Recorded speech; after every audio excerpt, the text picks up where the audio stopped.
Pohotno, bez srama, dok molitva sija, istinom, životom i onim što slijedi. Kad zastane osmijeh, tad vjera proklija, svi će u tom liku sve ostalo blijedi. Ovo su stihovi jedne od pobjedničkih pjesama na temu ikona sa ovogodišnje pjesničke manifestacije koje već 10. godinu organizuju Cvijetin i Dušanka Pejčić, ktitori crkve Časnog krsta u Suvom Polju kod Ugljevika. I ove godine učešće su uzeli brojni pjesnici iz Republike Srpske i Srbije. Cilj ovog druženja je širenje pravoslavlja jer pjesnici dođu ovdje, budu za trpezom ljubavi, da bi posle toga ja zadao im temu koju do tog momenta niko ne zna, pa često puta ni ja sam. A posle toga oni imaju vremena 2 sata da pišu teme iz oblasti pravoslavlja, da bi nakon 2 sata već publika stigne tada, onda će da ocjenjuje jedan od najboljih žira koji ih ikada ocjenjivao, u stvari pjesnici ocjenjuju sami sebe. Ono što ovom pjesničkom druženju daje jedinstvenu notu jeste upravo taj dio pjesničkog stvaranja koji smo i mi zabilježili.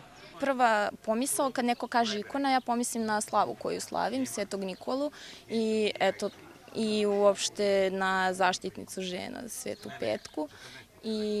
Pa je to nešto šta meni te dve ikone predstavljaju, tako bih vezala to. A i ne moram da vezujem za konkretnog lika, možda bih rekla da je to neko sveto lice koje... Vera, eto, jednom rečju vera. Oprostite ako prekidamo trenutak inspiracije, ali kako ide?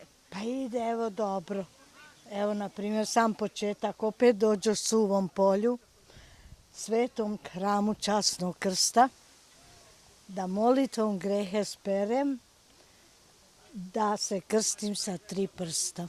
D'une façon générale, je ne suis pas pour la première fois en Bosni, ali ovde u ovom manastiru prvi put i baš mi je drag ovaj susret i sad ću da vidim da ću biti u stanju na tu tešku temu ikona. Moram da razmislim, a šta je to ikona? Šta ona donosi ljudima?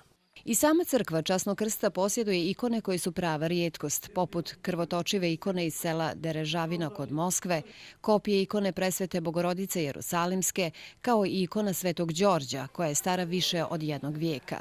Za ovaj praznik poezije znaju svi pjesnici koji pišu ćirilicom, a prema riječima organizatora Hadži Cvijetina, do kraja ove godine biće objavljena i zbirka duhovne poezije nastale u porti ovog manastira.